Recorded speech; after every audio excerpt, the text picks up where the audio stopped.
que você achou dessa história, Josias? É um caso grotesco, né, Fabiola? E o Flávio Bolsonaro fica fazendo piadinha, né? Ele, na prática, confirma ter recebido e-mails do partido Missão sobre a sua filiação. Ah, não, chega tanto e-mail que a assessoria confunde com spam. Esses e-mails estavam lá. Olha, porque há dois tipos de filiação no Missão. Você pode se filiar fazendo contribuição de mais de R$ 4.000, ou você pode se filiar gratuitamente. E aí havia uma tentativa de filiação por meio de pagamento. Aí foram enviados e-mails para o gabinete do Flávio Bolsonaro. O e-mail oficial dele, né? Imaginou-se num primeiro momento que isso era fraude. Ah, não é possível que isso tenha chegado no e-mail do Flávio Bolsonaro e que ele não tenha tomado nenhuma providência. Mas chegou, ele mesmo está confirmando. Ah, estavam cobrando para a filiação. E aí, duas tentativas de filiá-lo com a cobrança não vingaram. Depois, uma tentativa de filiação gratuita, essa avançou e foi para o TSE. Então, é um caso, Fabiola, que mostra que no Brasil até a filiação partidária acaba chegando na polícia. Então, o Flávio Bolsonaro dorme num dia como presidenciável do PL, depois no dia seguinte ele vai tentar registrar a candidatura e descobre que acordou filiado ao Missão, que é o partido do Renan Santos, que é outro candidato à presidência. Então, o TSE informou que rapidamente disse, olha, isso não foi, o sistema não foi hackeado.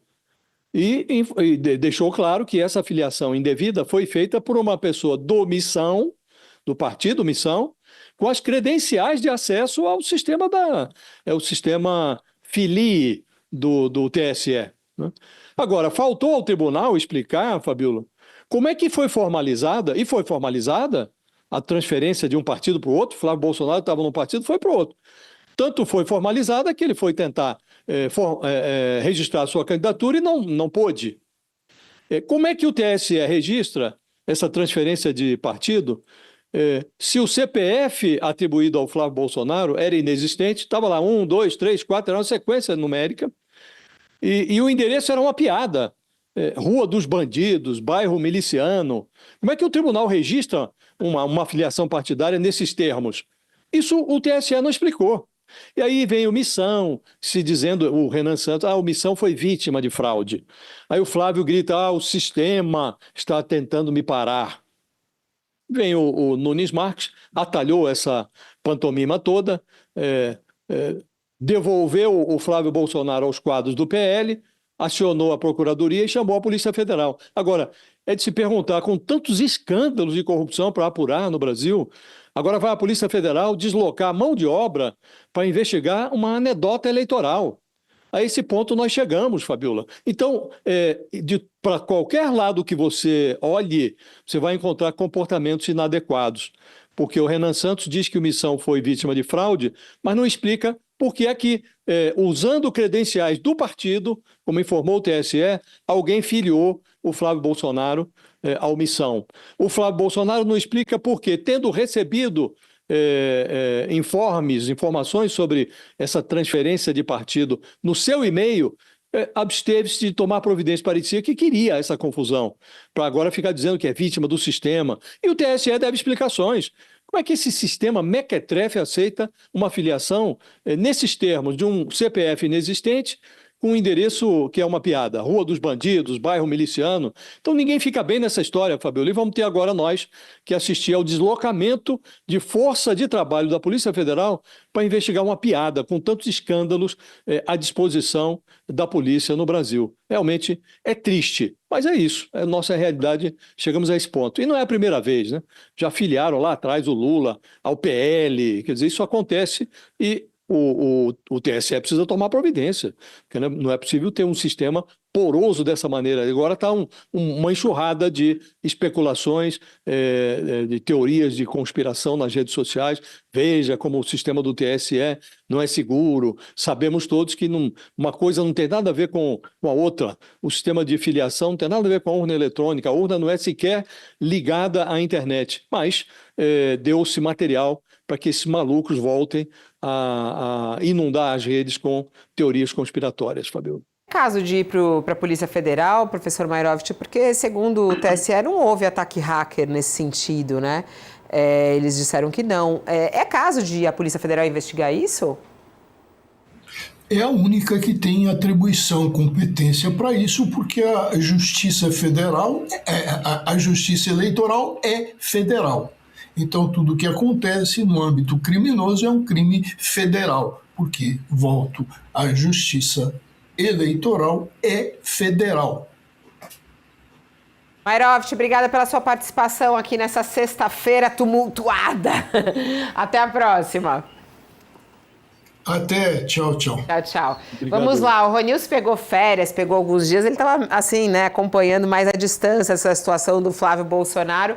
E aí, na hora do registro da candidatura, vai no Missão. Poxa, mas já está registrado pelo outro partido. O que você achou dessa história? Eu achei que seria cômico se não fosse trágico, né? Se isso não fosse uma demonstração do quão bagunçado está o nosso contexto e a nossa situação. E como o Flávio Bolsonaro atrai crise, né? Atrai polêmica, atrai coisas que são anedotas, mas que ao mesmo tempo são trágicas. Não tem um dia, quase um dia sim, dia não, atraindo algum... Porque isso poderia ter acontecido com qualquer outro candidato, né? Poderiam ter escrito o Zema, poderiam ter escrito o Augusto Cury, que já desapareceu praticamente, né? Poderia ter acontecido qualquer um, mas acontece com o Flávio Bolsonaro e se conecta com o Renan Santos, que também virou um personagem, e tudo vira uma grande... E aí pululam teorias da conspiração. É trágico, é trágico. É trágico, e agora a gente vai ver o andamento. Aliás, agora são 11 horas e 47 minutos, já está aqui conosco, ele apareceu já na tela, o Charlot, que vem para Internacional, né, Charlot? Instantes. Bom dia ainda, 11h48. Elegante, hein? Quase lá. Elegante. Eu sempre tento. Eu sempre tento, muito bom. Eu dei uma missão, já que a gente está falando de missão, eu dei uma missão para o Josias, ele lê o plano de governo do Flávio Bolsonaro. Né, Josias? É rapidinho, hein? É verdade. Mas eu não consegui ler, Fabíola. São 84 páginas, elas foram divulgadas ontem à noite. Eu até corri os olhos aqui, vi que há extravagâncias ali no programa. Na parte de segurança estão as maiores extravagâncias.